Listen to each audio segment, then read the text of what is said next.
So in this video we're going to talk about signals again, but from a very different viewpoint. In all the previous videos when we talked about circuits, we discovered that if we could express a signal as a superposition of complex exponentials, in particular I'm thinking of the sinusoid, then solving the circuit was easy. The complex exponential was a natural input to study the circuit's behavior with. However, sinusoids by themselves are pretty limiting. We need to talk about more general signals. Still would like to express a signal as a superposition of complex exponentials. Can we do that? And the answer is yes. So we're going to begin by talking about periodic signals, something called the Fourier Series. And what we're going to discover, which is a very interesting point, is that you can define a signal as a function in time or as a function of frequency, and we can get between the two representations of exactly the same quantity using the Fourier series. And so we're going to start talking about signals in what we call domains. We can talk about them as functions of time, or we can talk about them as functions of frequency, whichever seems to be most convenient. But to get started, we need to define a Fourier series and understand it a little bit. So this is the Fourier series for a periodic signal. This is very important. It's periodic with period t. And Fourier claimed at the beginning of the 19th century that you could express a periodic signal as a superposition of complex exponentials, the frequency of which was k over t. So this is the kth harmonic of the fundamental frequency 1 over t. So the fundamental is the first harmonic, then there's the second, the third, and the fourth. You notice k here goes negative, so we actually talk about the -1 harmonic, the -2 harmonic, etc. And we'll see how to handle that in just a second. The coefficients of this expansion are called the Fourier coefficients. So what Fourier claimed is that if you give me a time signal, there are some coefficients here, c sub k, that allow me to express this signal as a weighted superposition of complex exponentials. Well, the question is, what are those ck's? How do you find them? Well, we're going to use properties of the complex exponential here, of what are called harmonically related complex exponentials. Is extremely important, and it goes by the technical term orthogonality.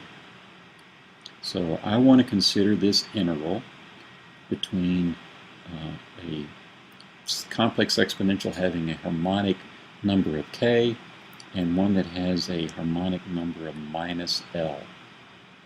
Well, let's do this integral. So we have 1 over t, and we have the integral. Now I'm going to merge the two exponentials in the exponents.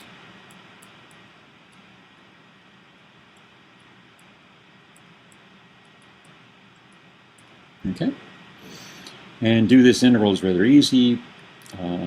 We just have to bring down the quantity multiplying t, put that in the denominator, and the integral gives us back the exponential, of course, so we get 1 over t, 1 over j 2 pi k minus L t times the same thing.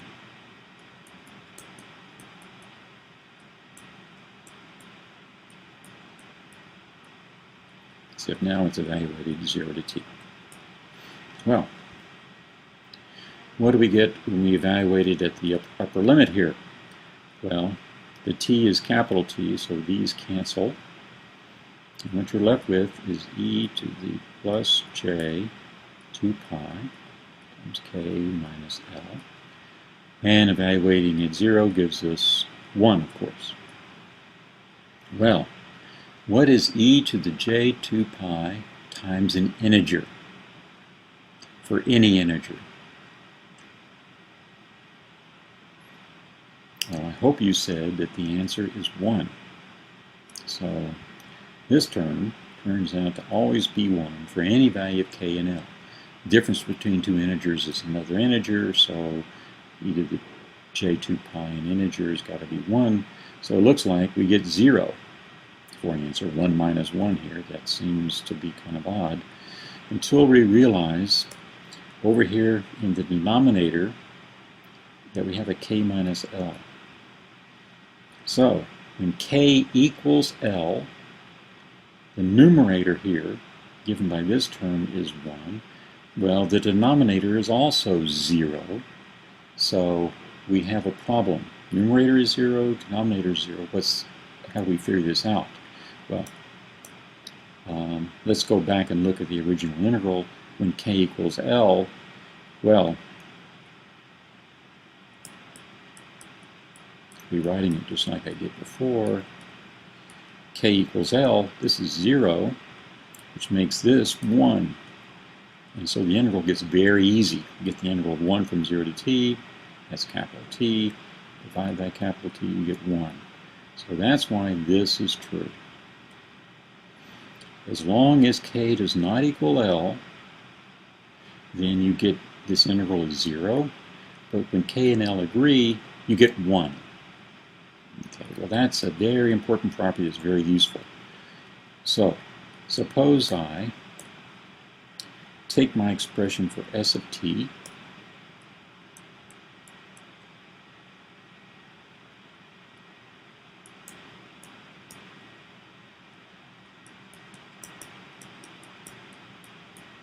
right? And I'm going to multiply both sides now by that.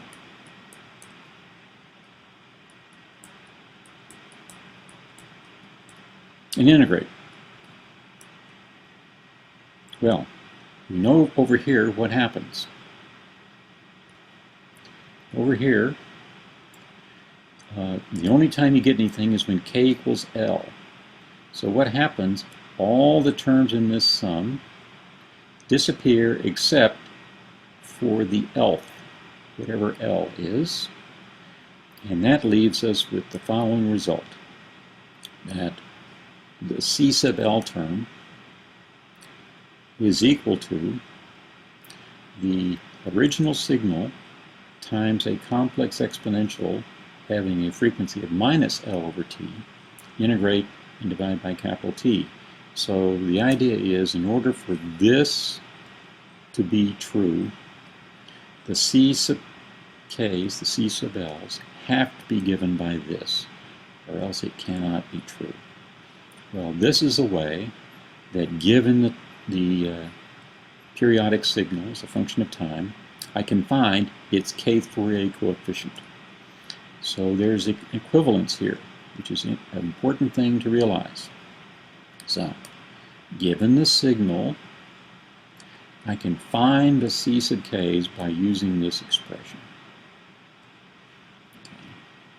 And given the C sub k's, I can find the signal by using this expression.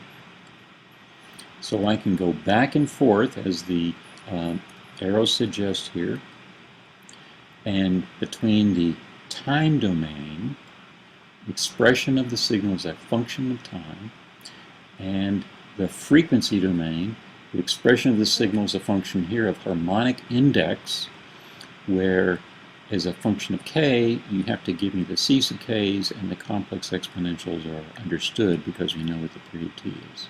This is going to be a very important concept as we go through, an important result for us right now because of the superposition property. Well, let's figure out the Fourier series for some simple waveforms. So here we have our sine wave, and I've given it a phase this time to make it a bit more general. So the period is 1 over the frequency. So this is the fundamental frequency, is just f0. And I could do the integral, but I want to illustrate something by using Euler's formula. So, as we all know, Euler's formula says that a cosine can be written as e to the minus of a complex exponential and then e to a plus for a complex exponential, and the a over 2 is the scaling factors you need to get it to work. Well, let's look at the Fourier series and consider what I call the symmetric terms. So here's the Fourier series, and I'm just writing it out. And I'm going to pick up the minus kth and the kth terms here and not worry about the other ones. So this is what I mean by symmetry. I'm picking up the terms where the harmonic numbers are negatives of each other. Well, notice that this looks a lot like that, and that looks a lot like that. So I think if we pick k equals to 1, I think we have found our Fourier series coefficients. All the rest of these are going to be 0 because we found how to express it, the sine wave, by this sum. And that's exactly what the answer is that the Fourier coefficients are all 0 except when k equals 1, and we get these quantities for the harmonic fundamental frequency and its negative counterpart. This is another interesting fact in that we've seen this already, that to express a signal as real valued, we need a negative frequency term and a positive frequency term. And we're going to see that their Fourier coefficients are related to each other in a very simple way, which we'll get to in just a second. But I want to go on to a square wave example now, where we're going to have to do the integral to see what we get. So here's our square wave, and you note that it's a discontinuous function. In fact, I didn't even define what it was at the point of discontinuity. We'll see that's an interesting point in just a second. And it turns out in order to do the integral, we're going to need to express it mathematically. So this is a mathematical expression for it. I notice I'm leaving open what it is at t over 2. Okay, so to do the integral, what we have to do is split the range of integration up so that within each range we have an analytic formula for what the signal is. So from 0 to t over 2, it was just a. From t over 2 to t, it's minus a. So now we can do the integrals. And these integrals are pretty easy to do. I'm going to do the one on the left. So we get 1 for t. And again, we get a. And then we're going to get 1 over what that exponent is, j 2 pi k over t times e to the minus j 2 pi k t over t. And evaluate that from 0 to t over 2. Okay, at t over 2, the let's see, the t's cancel and that 2 cancels, and so what we're left with is e to the minus j pi k minus 1, because the exponential of 0 is 1. What is e to the j pi k? What is that equal to? It's equal to something very simple. In particular, I would point out that that's e to the minus j pi all to the k. That's the same thing. Well, in some quarters, this is considered one of the most interesting and important formulas in mathematics.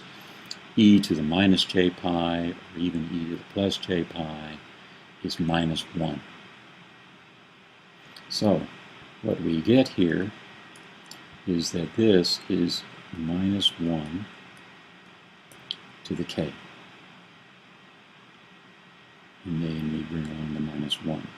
Turns out this other integral is the same thing.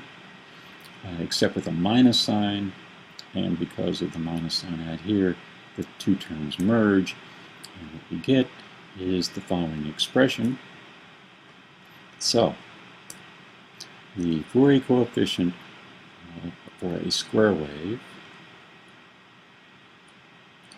is given by this, and when k is an odd number like 1, 3, etc., this is minus 1.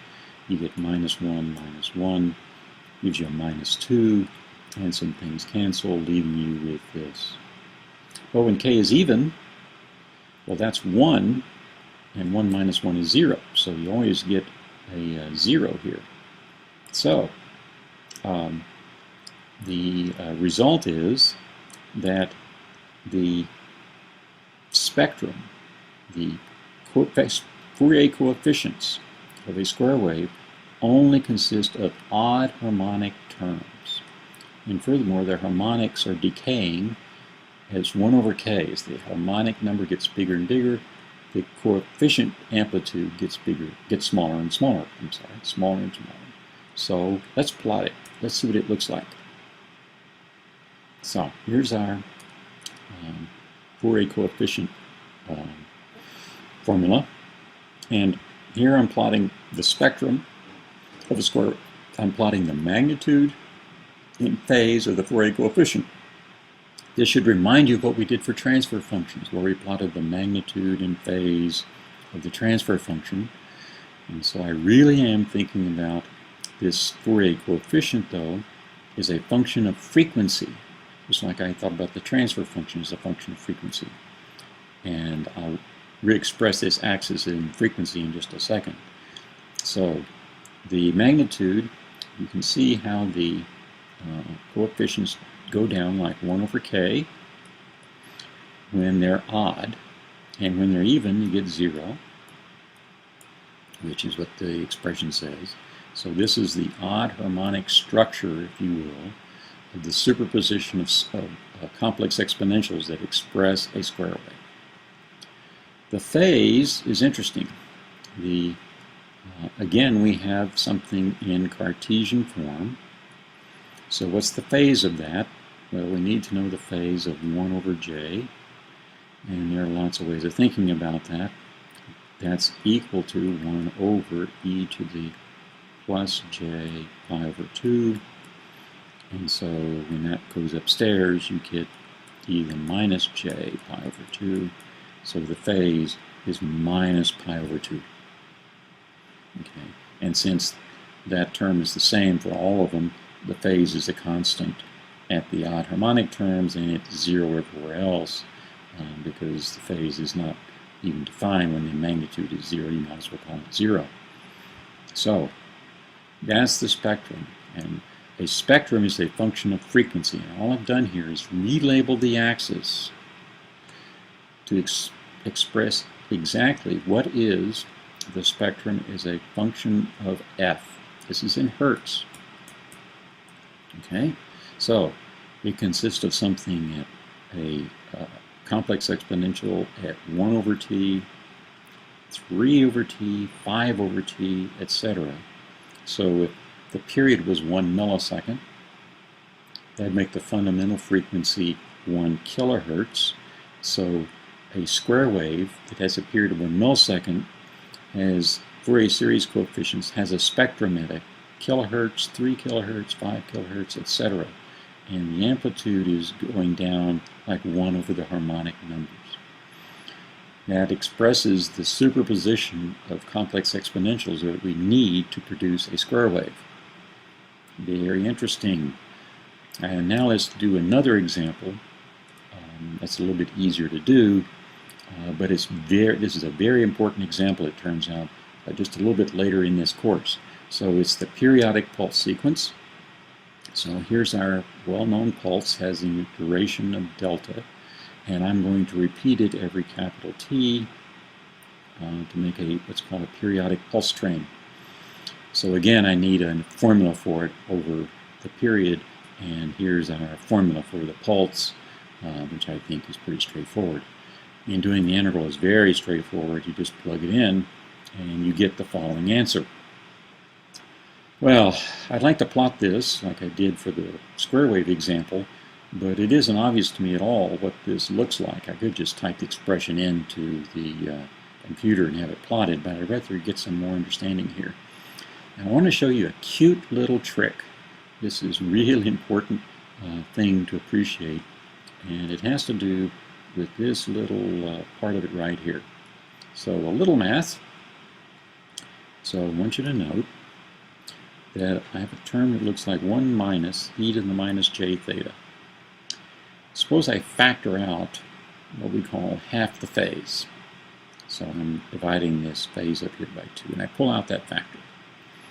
Well, I hope you agree that this and this are the same thing.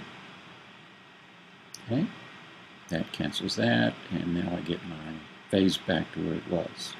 Well, that's very exciting, because if I divide this by 2j, multiply by 2j, what's that?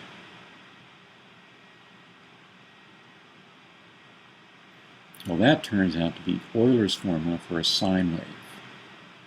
And so after all is said and done, this term here is equal to that. And so there's a sine buried in there times a complex exponential, a phase term. So that means using that result, I can plug that in, simplify the expression, and here's what I get for a final answer for the Fourier coefficient of a periodic pulse train. It has a sine, what we call a sine x over x behavior, known as a function of k here. You get sine over the argument times the same thing. So if I take this and multiply by delta and divide by t, and I'll do the same thing up here, delta over t, then I have something that looks like sine x over x. And this has got a name. This is called the sinc function. And I need to know what a sinc function looks like. And here's the plot of a sinc function. Very important for us. It turns out it's going to reoccur in this course a lot. So, sinc function, the reason it's going through 0, of course, is because of the sinc. Its amplitude is dying like 1 over x. At the origin, that's the interesting part, notice you get 0 over 0, and you have to use L'Hopital's rule to figure out, and you'll quickly discover that it's equal to 1. So this is a plot of our sinc function. 1 at the origin, and then looks like a sinusoid with the amplitude going down like 1 over x. Okay. So that means we can plot now our spectrum for a periodic pulse sequence. Again, I'm plotting this in terms of harmonic number, and frequency is k over t. So the t is understood. And this plot applies for this special case where the pulse width is 1/5 of the period. Just a special case to plot it. And now we see that all the Fourier coefficients are non-zero, except in the case where they are harmonically related to 1 over delta over t. And that's the way, because of the sinc behavior, right? It goes to 0 at some places. Okay, so there's our sinc function, except we're plotting the magnitude, so those negative parts in the previous slide go above the axis, and we have to change the phase. But the point is, again, the spectrum of periodic pulses consists of a lot of harmonic terms whose amplitudes are generally decaying, but now they ripple up and down depending on what the values are, but generally they're going down. The phase is interesting. It turns out it looks like the phase should be a linear function. Remember, the phase is just that argument. What is multiplying j? and it looks like it's linearly decreasing. It's got a negative slope, and it looks like it should do that forever. And why do I have this funny plot where it pops, it looks like it's doing what it's supposed to, then it pops up and does it again? And that has to do with a complication of the sinc function. In this area where it goes negative, that adds a phase of pi to the in the phase term, right? Because you can't, magnitude cannot go negative, so that pops into the phase. Well, the next value on this straight line was going to be minus pi. I add a phase of pi because it's going negative, and it pops it back up. So that's what all these have to do with, is returning to the original values because of the phase. Sort of the phase of the sinc coming into play. Has a kind of a subtle phase. It may be real valued, but it still has a phase. Negative numbers have a phase of pi, or minus pi, depending on how you want to think about it. Okay, so let's think about this now. We have a signal that's in both the time domain and the frequency domain. I can express it as a superposition of sinusoid, rather complex exponentials. Can I really do that? Are they really equal to each other? And so I need to explore that in more detail. And what I'm going to do is look at what's called a finite approximation of this term and see what happens as I let k get big. So if we start with our square wave and look at it for some value of k, well, this finite sum shouldn't look like a square wave. But as I take more and more and more and more terms in, it had better become the square wave, or I can't write this equality is just wrong. Well, let's see what happens. And this gets interesting. So if you only go out to the k equals 1 term, which is the first harmonic, you see that you get the sine wave like you should. And it kind of looks like a square wave, but it's certainly not equal to it. As k gets big, I went out to the 49th term here, you see it's becoming closer and closer to the square waves. Really very interesting.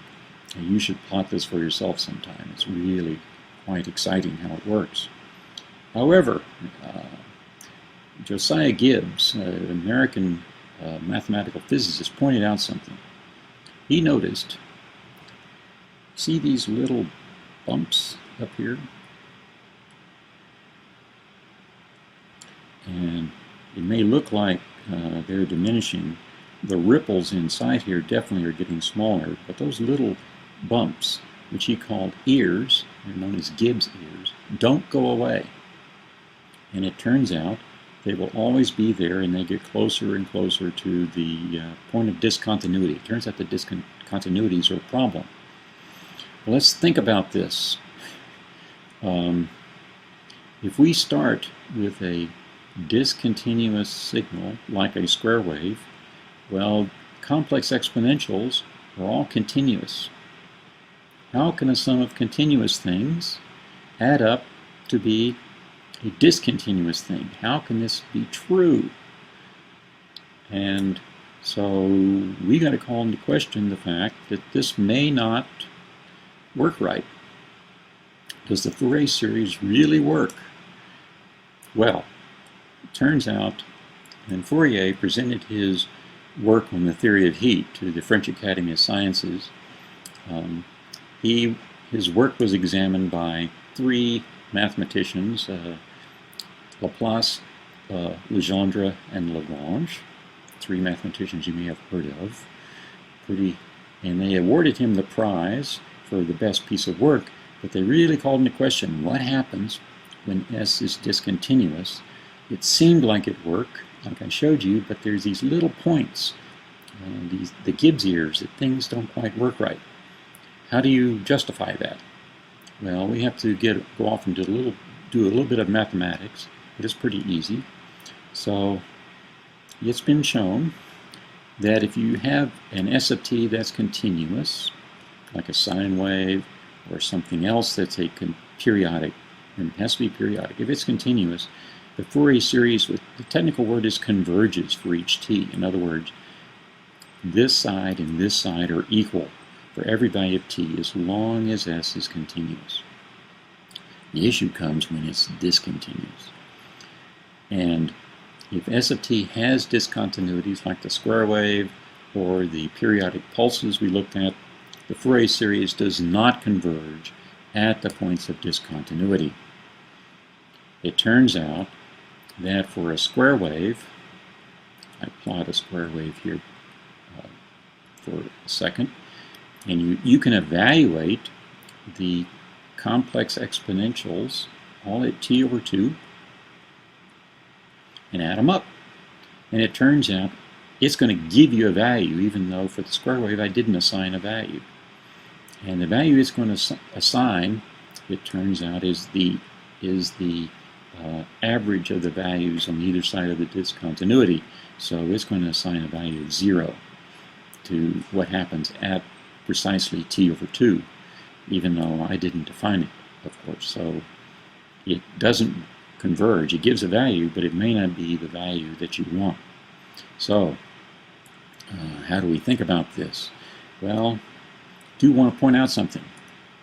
So if you look at the difference between the signal you have and this finite Fourier series approximation, you look at the power in that error and you take the limit as k goes to infinity. It turns out you can prove that you always get 0. So this is the error in the approximation, k-term approximation, and it turns out that error, as the number of terms gets big, has no power, has no energy. There's no difference between the two in terms of power. So the mathematician said it does really work, except you have to change your definition of equality to mean this. Okay, two things are equal if the difference between the two has no power, and this is called convergence in mean square or mean square equality, and it really is the power in the error that becomes the important thing. So for all intents and purposes, the Fourier series really does work. It's just that it doesn't quite work at points of discontinuity, but we don't care about points of discontinuity anyway. What do I care? But it is equal. So the Fourier series really does work as far as we're concerned. All right, so let's look at the properties of the Fourier coefficients. So again, here's my time domain, if you will, representation of the signal as a function of t. Here's my frequency domain, representation as a function of k, which governs the Fourier coefficients. And here's how you get between the two. And let's look at the properties. So first of all, if S of t is real valued, you can show that the harmonics that are negatives of each other are complex conjugates of each other. Well, we've seen this before. This says that the real part of c minus k is equal to the real part of ck, and that the imaginary part of c of minus k is equal to the negative of the imaginary part of ck. And so this was conjugate symmetry that we talked about before. The real part is even, the imaginary part is odd, and so you can show that the Fourier coefficients obey this, and I think if you check all the previous examples we've worked on, they've had this property. Furthermore, if S of t itself is real and even, it's an even signal about the origin, then the C sub minus k is equal to C sub k, which means the C sub k's are always real, and they're also even. That's what even means. So you have real and even for the signal. The Fourier coefficients are also real and even. And if you have an odd signal that's real valued and odd, and that's what odd means, it turns out the Fourier coefficients are also odd, but they're pure imaginary. Okay, that's what it takes to be consistent with this result up here. Okay, so very important symmetries that you can use to simplify your life. And essentially what I'm doing is figuring out what the negative frequency axis is from the positive frequency axis. Okay. So I can fill in what happens at negative harmonic numbers, negative frequency, from what's happening at the positive indices. And one little cute property here that's very important. Suppose I delay the signal, what is its Fourier coefficient going to be? So the idea is that I have, let's say, a square wave. Okay, and it turns out to make it periodic, we've got to do that. And now I delay it, let's say by a little bit, so it does this.